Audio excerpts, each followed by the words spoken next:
શિવપુરાણ ભાગ 145। તદંતર ઋષિના પૂછવા પર સૂર્યે શિવજીની આરાધના દ્વારા ઉત્તમ અને મનોવાંછિત ફળ પ્રદાન કરનારા ઘણા બધા મહાન પુરુષોના નામ બતાવ્યા। એ પછી ઋષિઓએ પૂછ્યું, હે વ્યાસ શિષ્ય, કયા વ્રતથી સંતુષ્ટ થઈને ભગવાન શિવ ઉત્તમ સુખનું પ્રદાન કરે છે?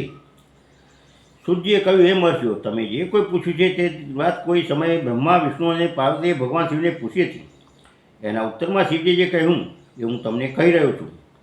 ભગવાન શિવ બોલ્યા, મારા ઘણા બધા વ્રત છે જે ભોગ અને મોક્ષ પ્રદાન કરનારા છે।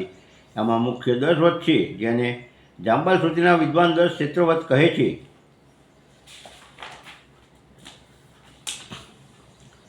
માઘ માસના કૃષ્ણ પક્ષમાં શિવરાત્રિ તિથિનું વિશેષ મહાત્મ્ય ગણાયું છે। જે દિવસે અડધી રાતના સમય સુધી એ તિથિ વિદ્યમાન હોય છે એ જ દિવસે એને વ્રતને માટે ગ્રાહ્ય ગણવી જોઈએ। શિવરાત્રિ કરોડો હત્યાઓનો પાપનો નાશ કરનારી છે। હે કેશવ, એ દિવસે સવારથી લઈને જે કાર્ય કરવું આવશ્યક હોય છે તે હું પ્રસન્નતાપૂર્વક તમને બતાવી રહ્યો છું। તમે ધ્યાન દઈને સાંભળો। બુદ્ધિમાન પુરુષ સવારે ઉઠીને બહુ આનંદપૂર્વક સ્નાન વગેરે નિત્યકર્મ કરે, આળસને તો પાસે ફરકવા જ ન દે। પછી શિવાલયમાં જઈને શિવલિંગનું વિધિવત પૂજન કરીને મુજને શિવને નમસ્કાર કરીને પછી ઉત્તમ રીતેથી સંકલ્પ કરે,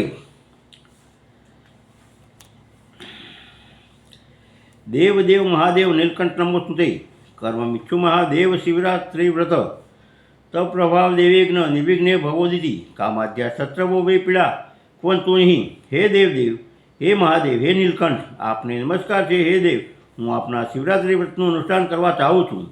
હે દેવેશ્વર, આપના પ્રભાવથી આ વ્રત વિઘ્ન બધા વગર પૂર્ણ થાવ અને કામ વગેરે શત્રુ મને પીડા ન આપે।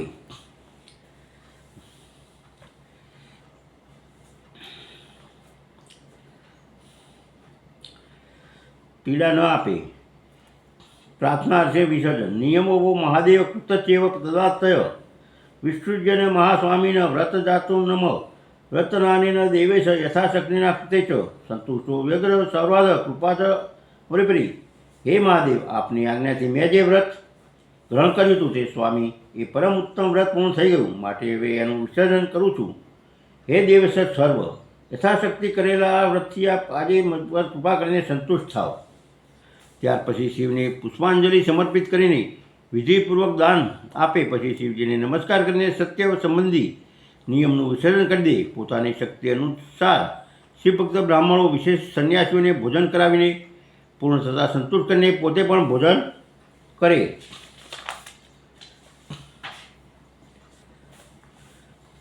પછી શ્રીફળયુક્ત વિશેષ અર્ઘ્ય આપીને તાંબૂલ સમર્પિત કરવું જોઈએ।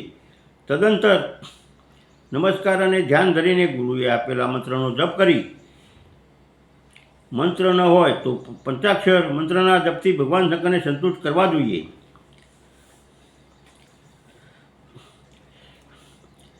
પછી જ્યાં સુધી પ્રથમ પ્રહર પૂરો ન થઈ જાય ત્યાં સુધી મહાન ઉત્સવ કરતા રહો।